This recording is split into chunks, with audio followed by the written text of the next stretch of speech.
So, guys, welcome to Atrial's Havoc Den. I'm William, and today I am here with Josh and Danny from the Obsidian Resurrection. How are you guys doing? Pretty damn good. Good, man. How are you doing?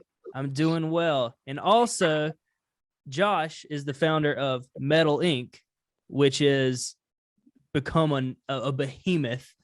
It's so cool to see how well it's taken off. I really like it. And we'll get into all of that.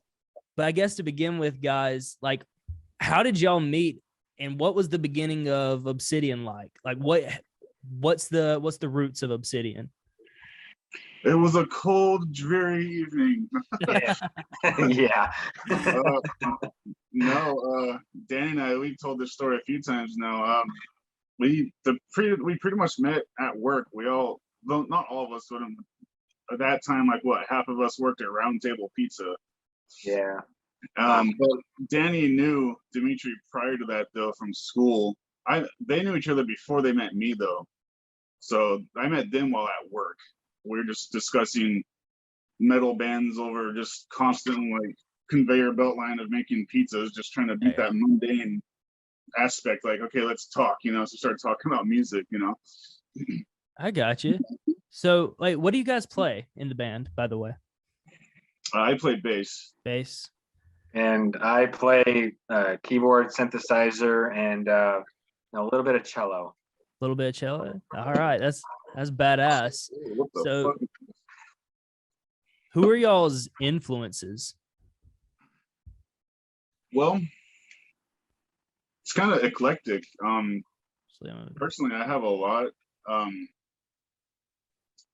I really love Young from Dream Theater, Justin Chancellor of Tool.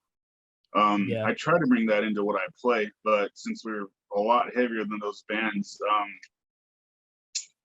I just really love basically anything from Dying Fetus whenever I'm jamming out to the heavier stuff. Dying Fetus, a lot of Marduk as well. Twin Infinity, they really butter my biscuits sometimes when I'm jamming. I've been relearning a lot of their stuff because back then when we were active still, I knew a lot of their stuff, and recently I've been trying to relearn some of their old stuff. And I even reached out to Danny recently. He's like, dude, remember that one riff from Twin Infinity? How did they do that? And like he and I both love Twin Infinity. Danny and we share a lot of influences, Danny and I. Mm-hmm. But personally, that's me. Kind of going on the cheesy level, my dad inspired me musically. But as I developed my own, I got into the heavier stuff. So that's me. I like a lot of that. The brutal death metal, a lot of the brutal black metal. But yeah, that's about it. Those are my main influences. Cliff Burton's up there too, obviously. Oh yeah, and he's a legend. It's a shame, but for what he did with the little time he had, it's legendary, and his style is badass. Yeah. Oh yeah. He's a beast, yeah. So Danny, what about you? Well, I got into keyboards really listening to Moonspell. Well, their first album, Wolfheart, there's a particular song on there with a keyboard melody line, and I don't know, it just hooked me, right? I was trying to figure out what I wanted to play for an instrument. I knew I wanted to play something, but I wasn't sure. And guitar, nah, I'm good. Bass, no. Drums, no.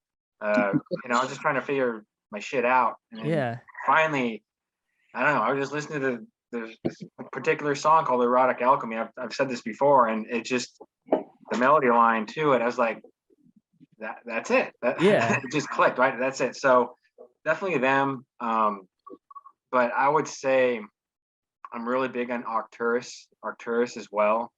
I really like their keyboardist, Steiner. So he's a big influence on some of the stuff that I do. Obviously, Demu, Mustis, he's fantastic. He's just great. He does a lot of good work with his keyboards. And there's some there's some a lot of classical music I'm really into as well. Bach being one of them, Frederick Chopin. Right. You know, I Absolutely. mean, I can't play their pieces. It's beyond my skill level, but I do really love listening to them, especially Chopin. A lot of like he uses a lot of minor keys, minor key Right. signatures. You know, that's my thing. Oh, well, and You it's know? badass. And Yeah. I like all of that. I haven't heard of a few of the bands you've mentioned, but like it sounds like they're worth checking out. And I know Yeah. like keys and cello and stuff like that, they add like an otherworldly sound, or not otherworldly, but a cinematic sound to metal Sure. that is like that's the kind of stuff I like whenever I hear that kind of stuff. And you know, Cool.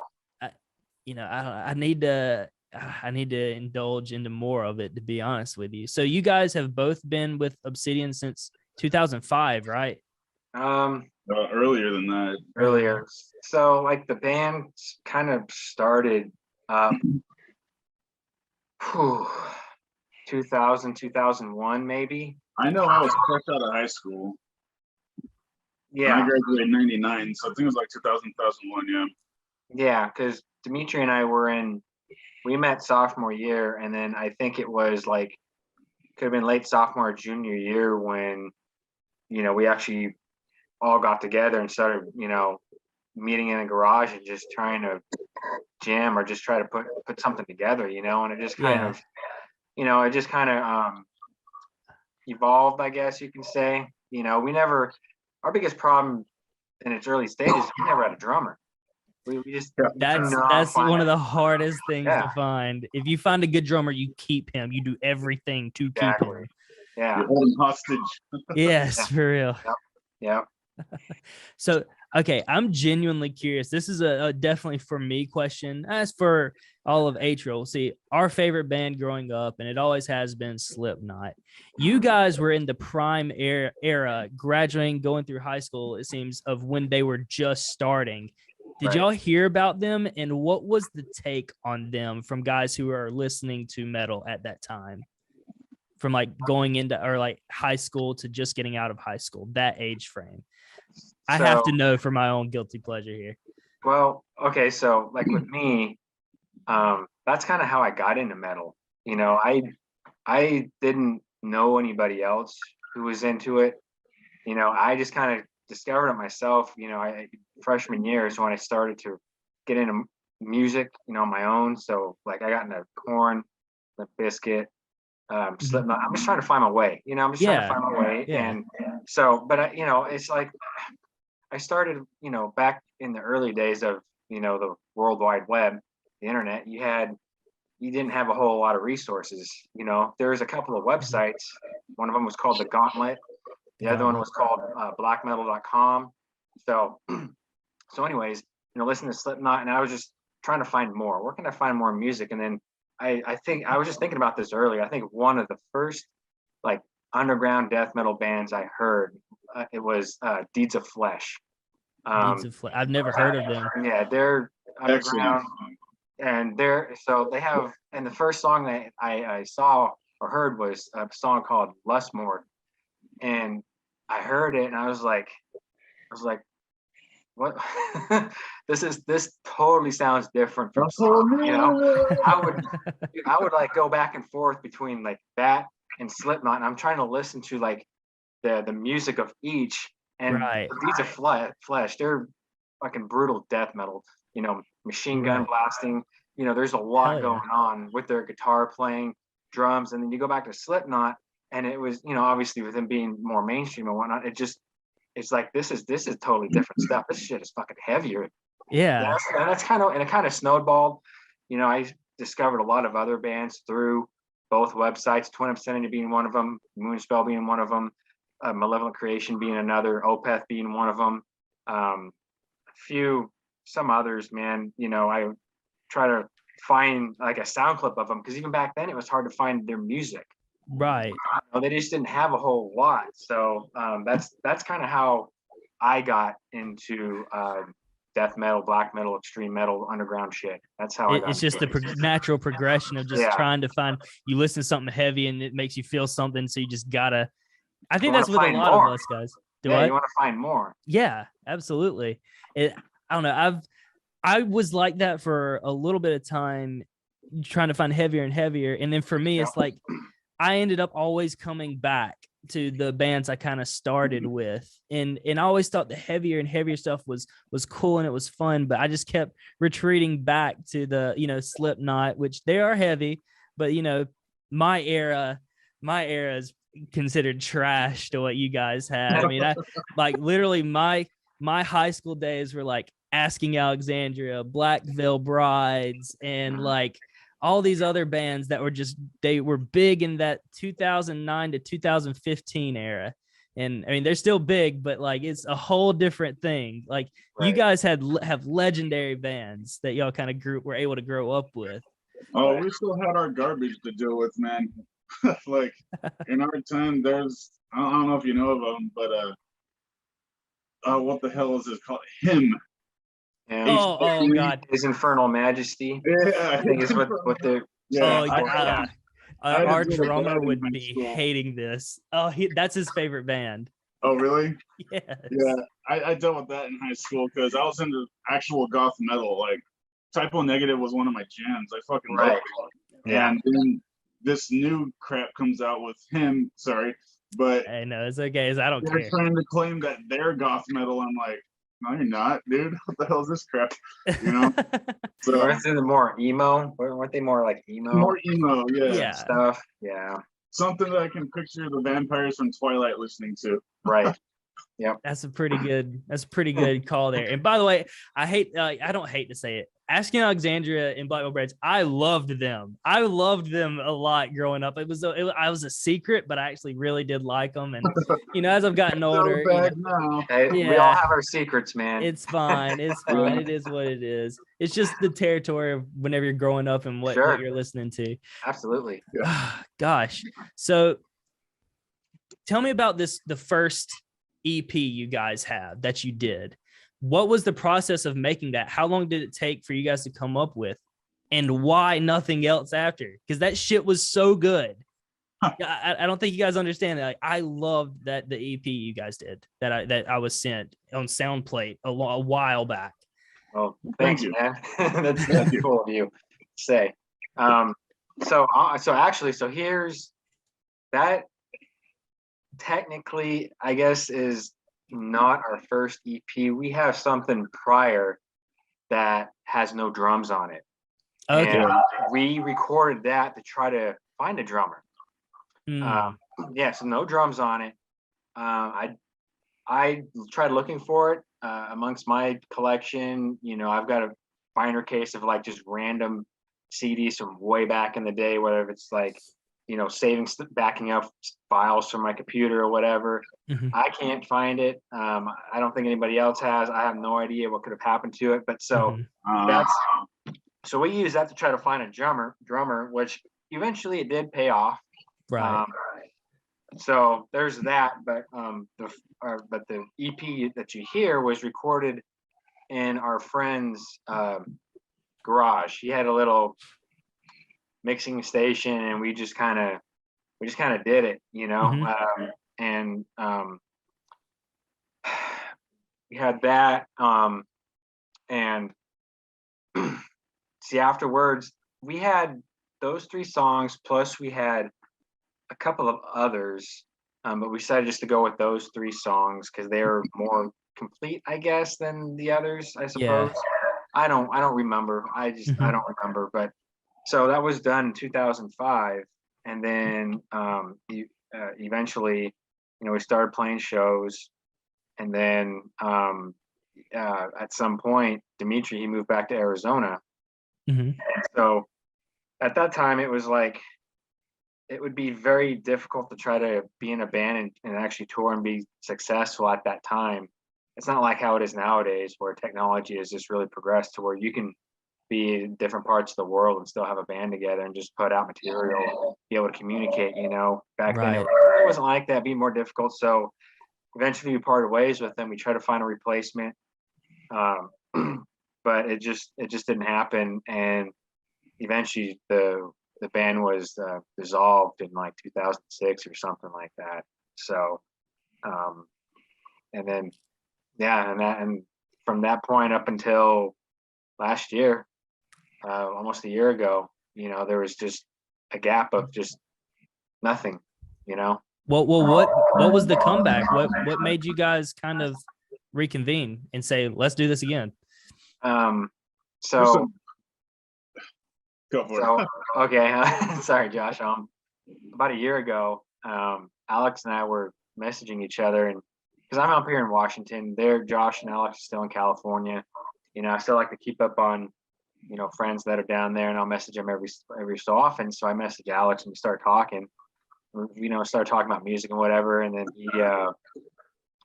he said something about it'd be great. He still thinks about wanting to do the Obsidian material, Yeah. the CD, because we do have enough for a full length album. And it's funny because I was kind of thinking the same thing. In fact, I was gonna bring it up at some point during the conversation, but he kind of beat me to the punch. So I was like, yeah, dude, I'm down, man. I mean, and we were talking, and then I pretty much knew Josh would be down. I sent him a text. I sent Dimitri a text. I sent Ned, our other guitar player, who's he's no longer in the band because he just couldn't make commitments to it. But yeah, I sent him a text as well. So eventually everybody got on board with it, and it's like awesome. We're gonna actually do this. So, and that's how it was resurrected. Gotcha. Yeah. So that's it, man. Well, did you guys do anything musically during that time, like yourselves, or with any other projects? Oh yeah, we all did our own stuff. I want to rewind a bit and help you out with more of that. The first demo Danny mentioned. Yeah. The main purpose we made that first demo, we didn't have a drummer. That first demo had no drums. We were literally just recording, and we used that to pass out to show people that, hey, this is our music. We need drums to it. Can you play to this? That still didn't help us for the longest time, but that's why we made that first demo, because a lot of people, this is like our third or fourth time doing one of these things, and a lot of people might be wondering, why the hell would they make a demo without a drummer? We made one to try to find a drummer, Yeah. That's how hard it was to find a drummer back then, because you still have the same problem nowadays. When you find a drummer, they're usually in 2 or 3 other bands, Exactly.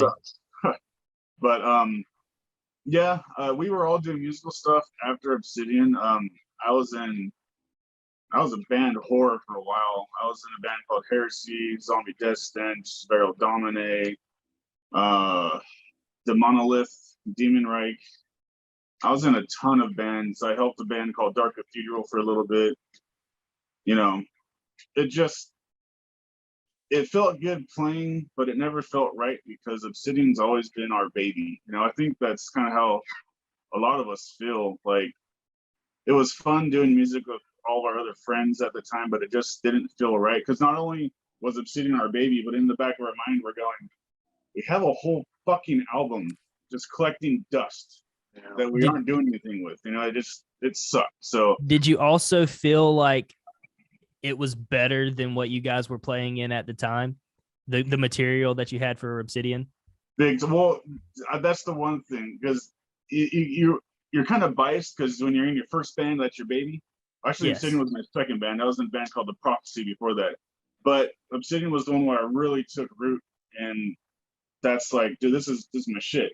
So yeah, anything that came after Obsidian not only didn't feel right, it just didn't sound good to me. Like, a lot of the times I was doing this stuff to help other friends out also, so a lot of it wasn't even my music.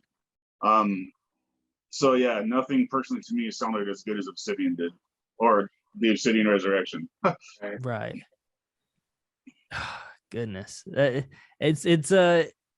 feel the same way about like Atrial and stuff like that. Like I started in one band. We were called Formal Denial, which was more of a Breaking Benjamin style band. Which it wasn't really my thing. I wasn't the one writing the music for it. I was just in it. And then, I just kept talking to my other friends who are in Atrial, and I was like, we need to just do something. And then we just went for it. So I see what you're saying in terms of like, having your baby and like always wanting to kind of go back to it and stuff. And that's why I want to keep going with this and not, I don't want to have that feeling. I want to push for it and give it everything I have. And thankfully, even though like I'm in Nashville and our bassist is here in Nashville with me, everybody else is in South Carolina, we're still able to do stuff, and it's not too far to where it's impossible.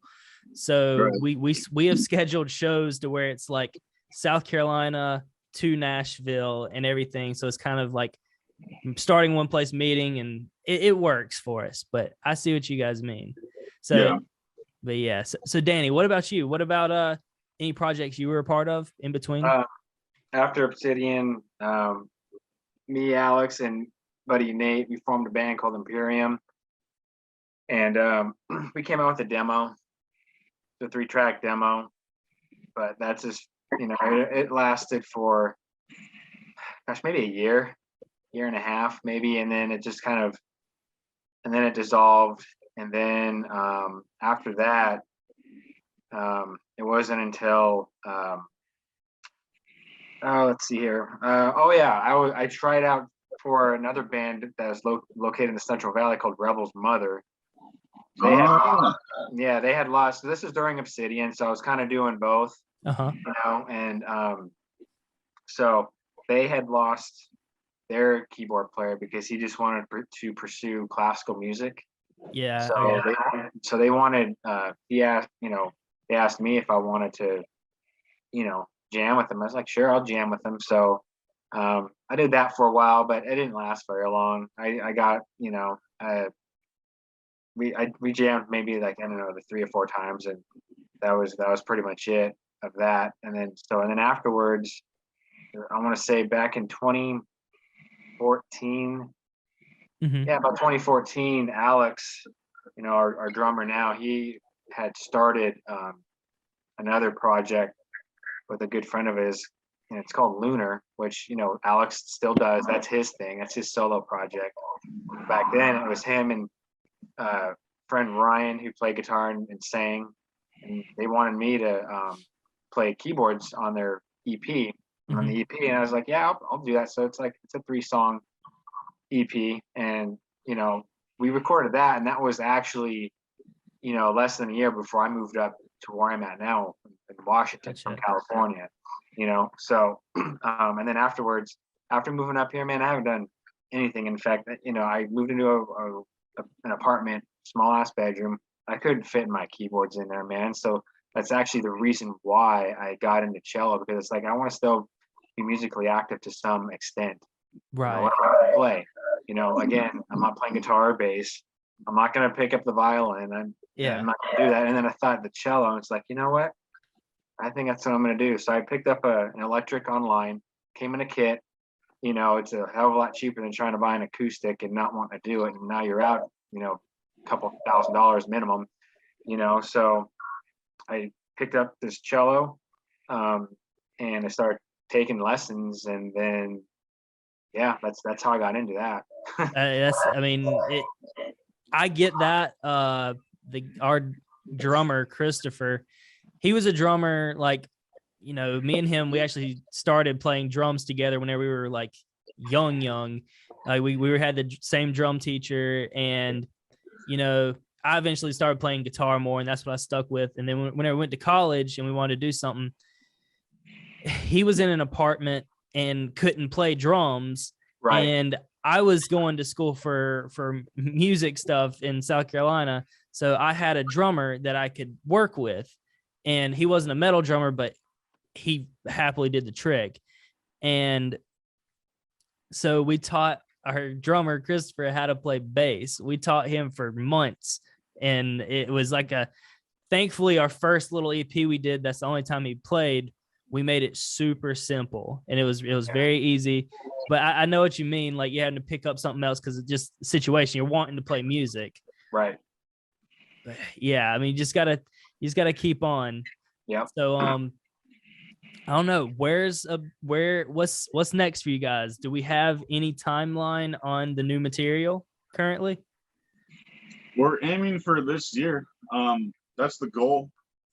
As far as new music, we're not sure if we're going to go the route of releasing a single. I mean, the discussion has been had, but we're still really not sure what we're going to do. But we do have a full material album that we're going to be releasing hopefully this year. Yeah, there's really not much I can say right now because we're still in the middle of the recording process. You know, like I just finished my bass a week or two ago.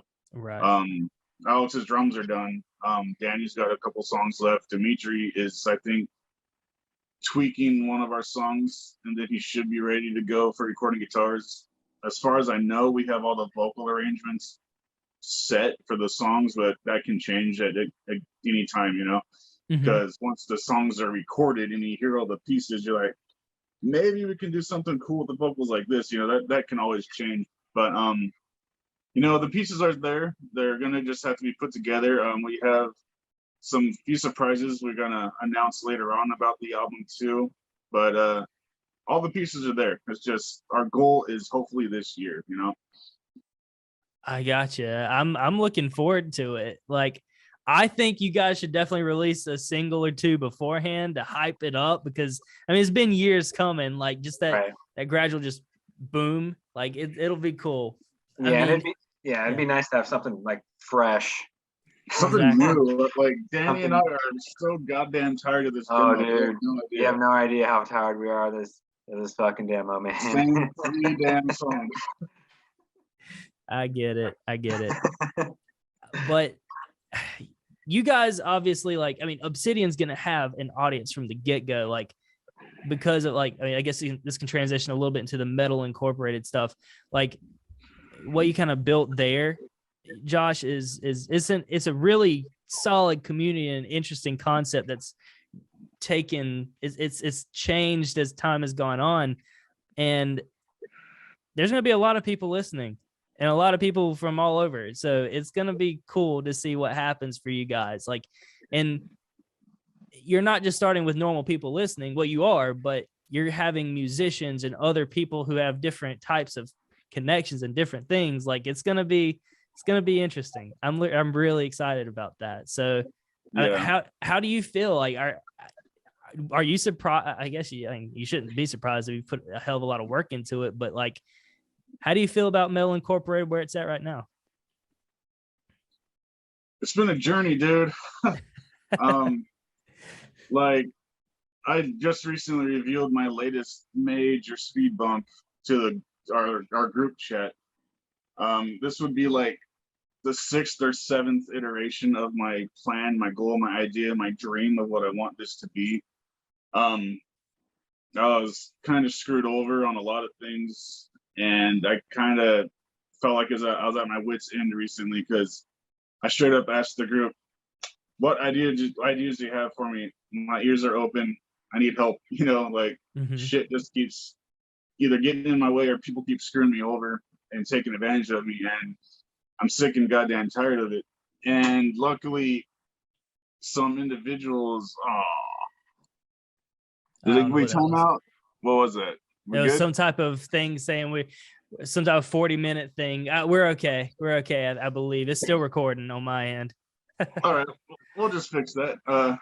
So I'll cut it. Luckily, of the latest chapter of BS I was going through a couple weeks ago, a few people in the group reached out to me personally, and they are helping me, and we now have a roadmap guideline to push Metal Incorporated into what I want it to be. And this is honestly, it feels right this time around, because I'm actually talking to people who actually get it, because the people I was talking to before seemed like they wanted to be like very business oriented, and like it felt like it was greedy to me, and I'm like, that's not what this is about, dude. I kept having to reel them back. I'm like, no, this is about the bands, like, stop, you know.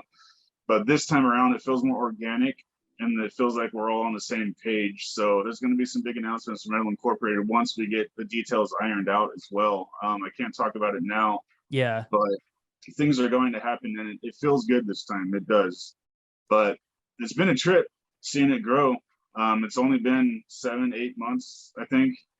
Well, February was a short month, and it's already almost over, so we're going on 9 months.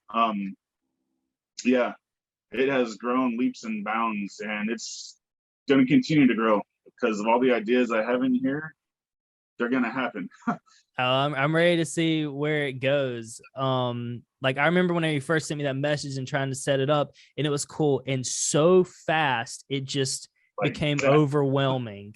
Yeah. And and truth be told, it's like I don't know who's talking. I don't know where this is going.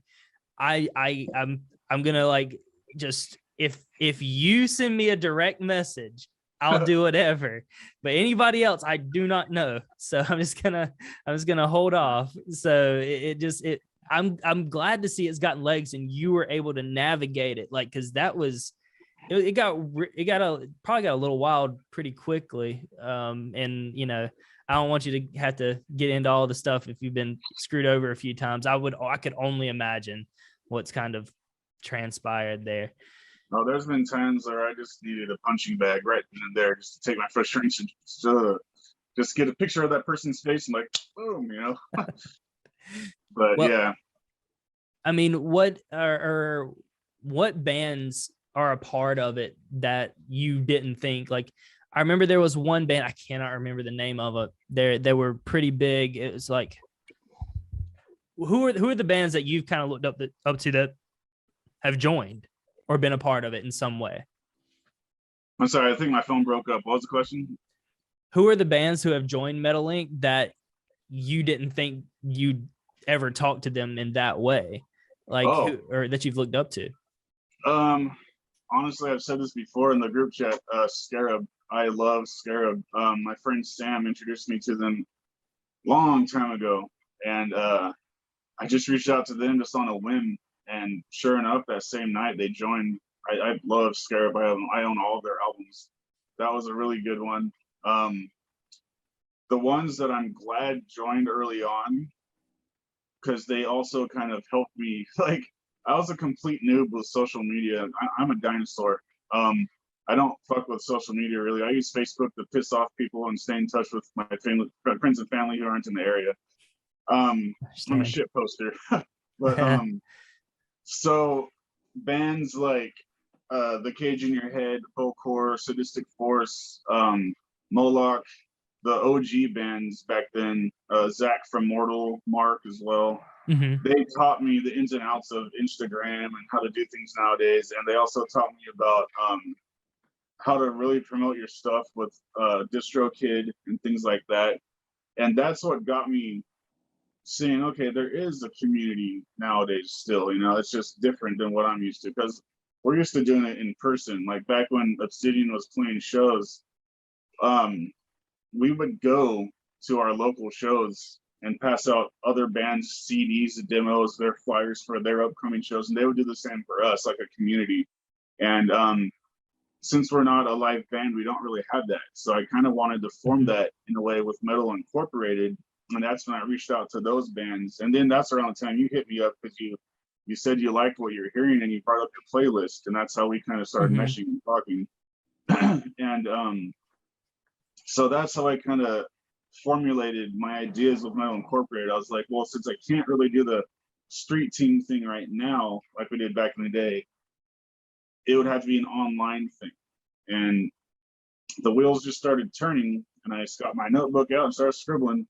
And slowly but surely, all of my ideas are coming to fruition with it. And Metal Incorporated is going to be a place where it brings fans and bands together like nothing out there that I've seen. I've done my research since I started this. There's one or two that are close to what I'm trying to do, but when I look at what they're doing, I'm like, dude, you can do so much more. So I'm going to do that so much more with Metal Incorporated. And I'm also going to use it to help bands. It's going to be like how I've been calling it, their own Batman's utility belt, so they can be their own band manager. They don't got to pay for a manager. All the resources will be right there for them to use. I like stuff that. like that. So there's a lot going on, and it's just going to be baby steps. Like, I had a really important phone call last night with those people I mentioned that are helping me now, and nice 4-hour-long conversation. We got a pretty badass game plan. It's going to be baby steps, but we have our goals set, and it feels like we're going to meet them because the know-how is there and the passion is there and my vision is there and they see that. And I think it's going to be awesome. I'm really excited to see where it goes. And I don't know, it's cool to see how it's grown so far, and I don't know, let's see what happens. But I don't want to I want to ask so bad, like, what are your plans for it and stuff like that, but I don't want you to give anything away. But is there anything you can say? I can mention some stuff.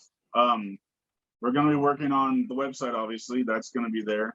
We're also going to be making an app to have the website as an app as well. Mm-hmm. On that website and app, I'm not sure if you've seen it in that group chat with the thousands of messages a day sometimes. On the website, there's going to be a way where bands can live stream and they can interact with their fans. They can interact with each other. Like if you guys want to do an online gig or jam session together online, you guys can through like a streaming on there. We're going to have fans do competitions for unique items for Metal Incorporated with all the sponsors I've been talking to for the collaborations, like the Obsidian hot sauce. I was about to ask. That was one of my next questions. I was going to ask, tell me about that. Stuff like that you can win just by being a part of Metal Incorporated. There's going to be also bigger prizes that the fans can win. It's up to the band, of course. They'll have to agree if they want to do it or not. Some of the bands are already on board with it, but a fan can say they can submit their best guitar solo or their best fan art or their best chops, their best riffs. And we are going to do live reaction videos to those, and we'll choose a winner, and they could either be in the band's music video or they can be featured as a guest musician on one of their songs on an album, things like that. We can come up with more ideas for grand prizes and stuff, but that's going to be a part of the website.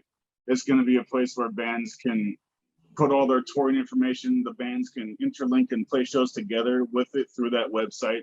It's gonna be like a central hub, where everyone's kind of chilling out, hanging, doing their own thing, but mingling together. It's the website's gonna be a central hub. It's gonna be pretty cool.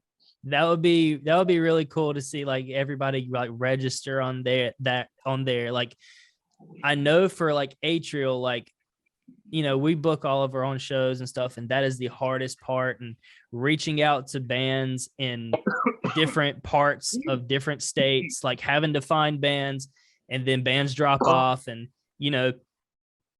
it's hard to find bands who are really committed.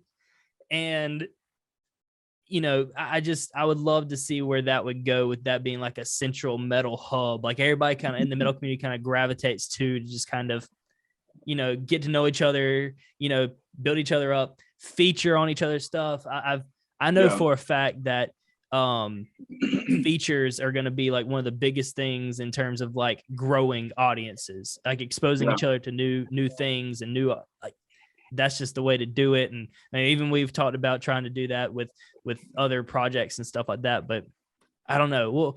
We'll see. I do want to ask, my next question was going to be about the hot sauce. Where did that idea come from, and where can we get it? Is it available now? How's that going? Oh yeah, it's available now. It's selling really well, actually. It's called the Blood of Mankind from Mr. G's infamous hot sauce. The artwork is a play on one of our songs called Unholy Retribution. The lyrics are part of our songs as well. The recipe is actually one of my own. I've always used a similar recipe to this for meats. I love it when I'm grilling ribs. This recipe I kind of just throw together, and I base my ribs on the grill. It's fucking awesome. But when that idea came about, I was like, I can totally turn that into a hot sauce with this guy. So I reached out to him. But actually, I should rewind. Gorilla Wizard, one of the bands in Metal Incorporated, fantastic guys, great music. He's friends with this guy, and they have their own hot sauce through him, which is also really tasty. And that's how that idea came about. That kickstarted my idea of partners and sponsors and collaborations for unique items to help the bands get more unique merchandise, Right. And so that's when I reached out to him. Actually, I reached out to Gorilla Wizard first, and then they introduced me to him. And then I said, hey, you want to do collaborations with, like, at that time, I think there was only 70 bands. Now we're up to like 150.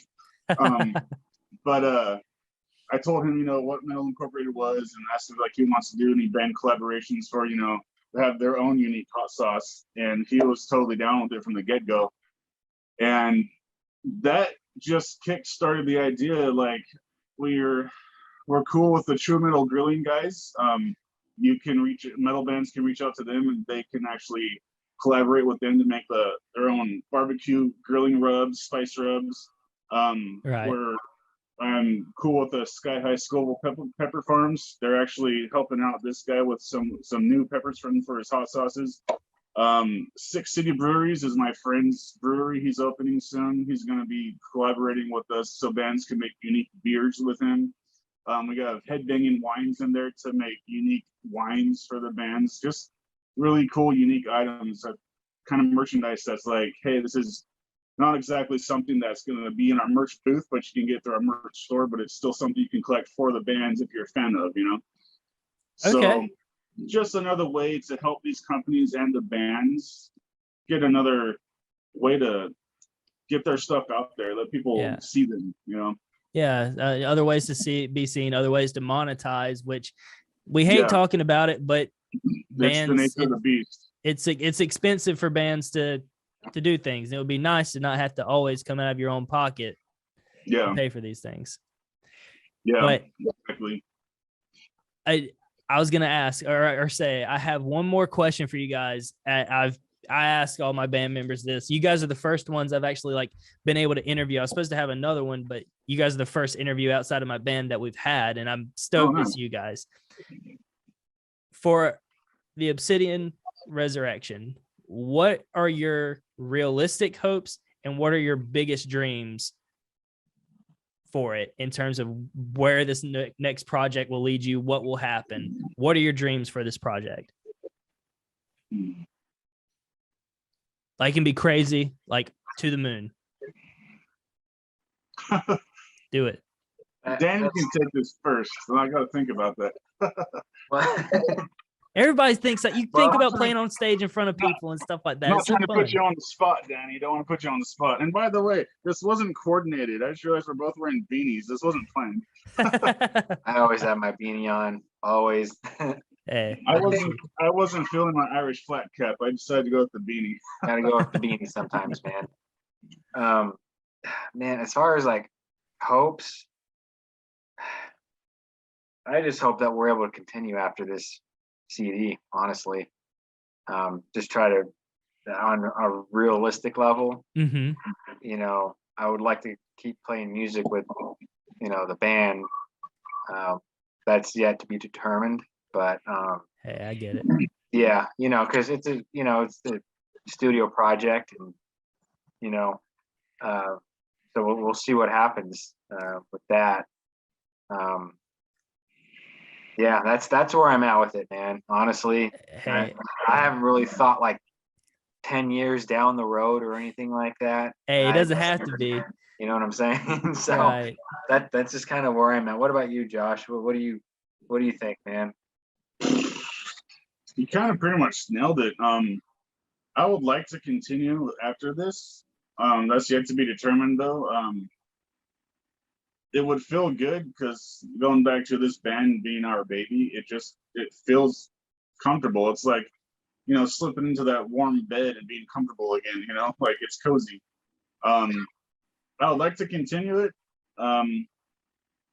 The immediate goal, honestly, just to get the music out there, but like, I want to see people's reaction to it, because we've seen their reaction to the old demo that's like 20 plus years old, and it's just literally quite shocking seeing all the positive. I mean, we've had our share of negative reviews, like everybody does.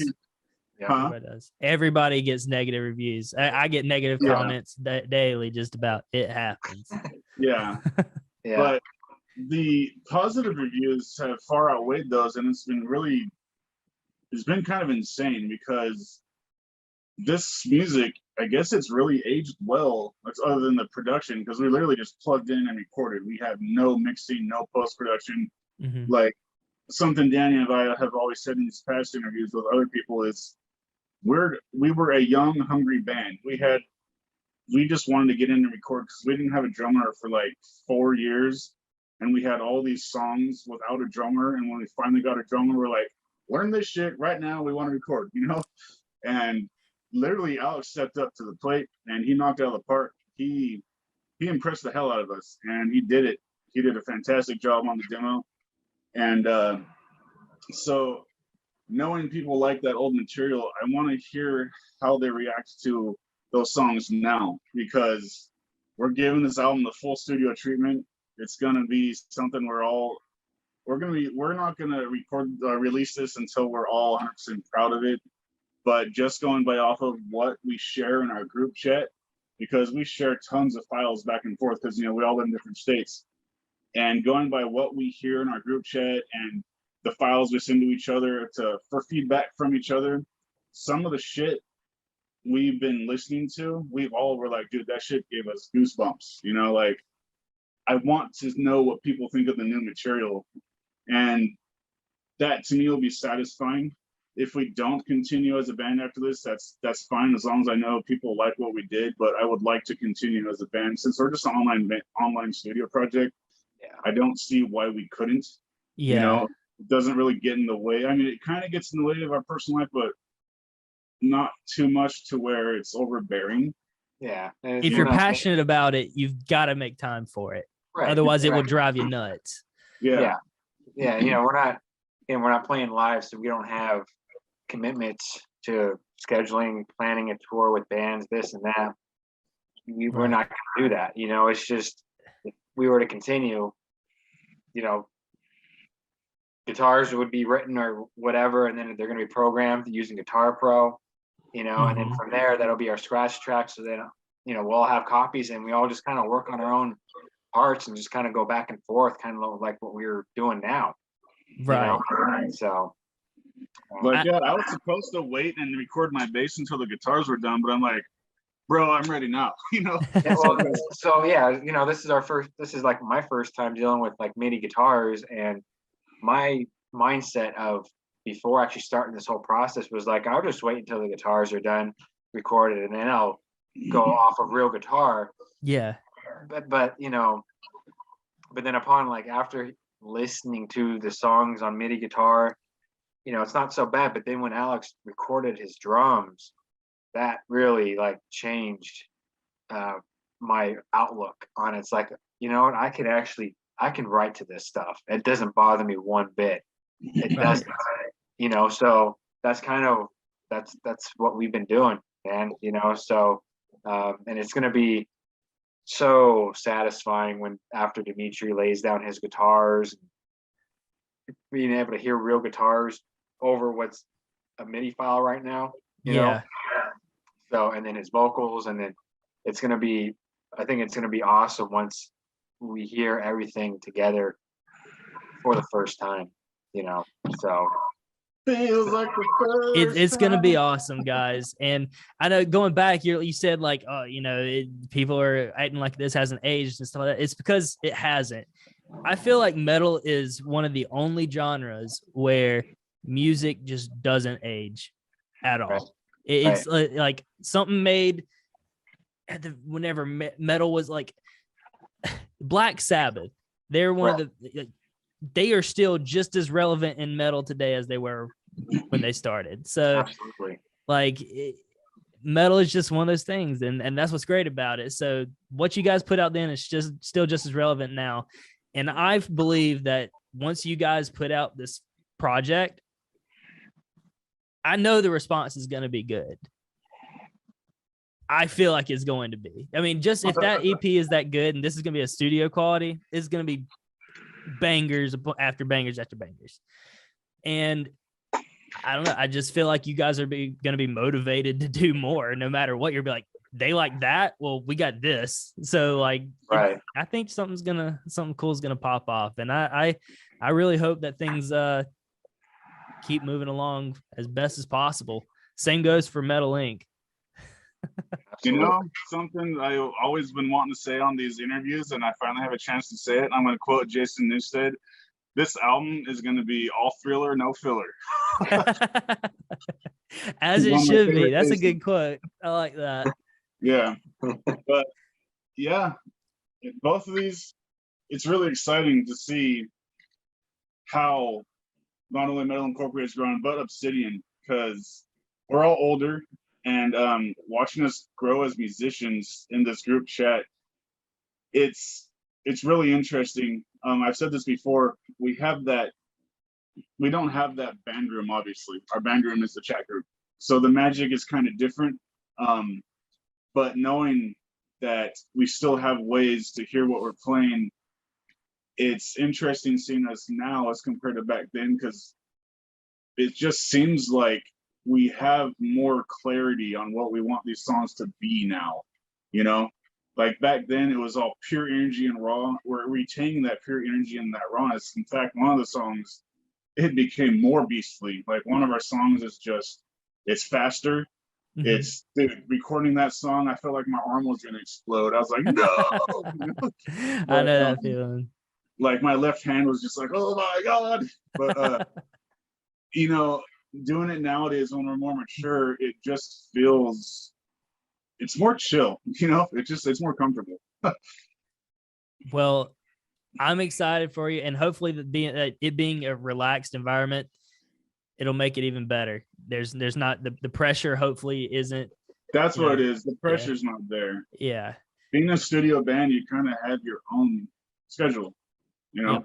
Pretty much, yeah. As long as you like keep some sort of goal inside, or a deadline, not strict, but something that keeps things moving forward. You know, you don't want to keep pushing stuff back and procrastinate, because it ain't ever gonna get done yet. You know, so you're gonna have to hold each other accountable for time.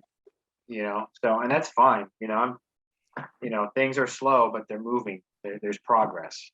You know, And that's what's important, is always seeing it moving forward slowly but surely. Sure. Wait, guys, I just want to say thank y'all so much for coming on here and giving me a great interview. Like this, y'all are the first ones, and I think, man. yeah, for the Pop your metal cherry. community, yeah, for the metal community, I think you guys are a great representation for it, and yeah, I'm excited to see where you guys go, and yeah. Thank you so much, Josh. Thank you so much, Danny. Thank you, Obsidian Resurrection. Thank you, Metal Incorporated. And y'all have anything else to add? No, we just want to thank you for having us on, man. Greatly appreciated. Of course. Yeah, it's enjoyable, man. Enjoyable. Yeah. So. Yeah, thank you for having us, and thanks for everyone that's been out there listening to our music, downloading it, helping us out with everything we ask and present to them. And yeah, if they do happen to buy some of this hot sauce right here, any little bit we sell goes towards our band fund to help us with our recording costs. Because recording is expensive, so we're making royalties off. That's another way Metal Incorporate's helping the bands too. They make royalties off of things like this. Yeah. So it's the hot sauce, the Blood of Mankind, the hot sauce. Yeah. Check it out. You heard him, guys. It's very scary because it's delicious and it makes you want more, but you realize this is fucking hot, you know. Well, hopefully you'll get some recurring customers pretty quickly then. Yeah, I hope so too. Well, guys, I appreciate y'all and thank y'all so much. And yeah, thank you guys for coming on Atrial's Havoc Den. All right, appreciate you. Well,